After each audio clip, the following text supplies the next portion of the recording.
আয়াত 14। قد أفلح من تزكى। অনুবাদ: অবশ্যই সাফল্য লাভ করবে যে পরিশুদ্ধ হয়। 1 নং ফুটনোটের বিবরণ।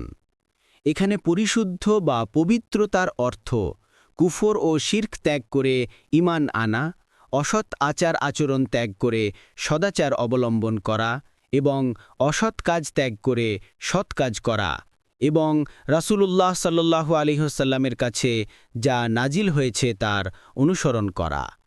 আয়াতের আরেক অর্থ ধনসম্পদের যাকাত প্রদান করা।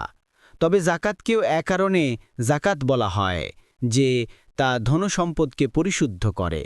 এখানে তাজাক্কা শব্দের অর্থ ব্যাপক হতে পারে, ফলে ঈমানগত ও চরিত্রগত পরিশুদ্ধি এবং আর্থিক যাকাত প্রদান সবই এই আয়াতের অন্তর্ভুক্ত বলে বিবেচিত হবে। দেখুন ফাতহুল কাদির।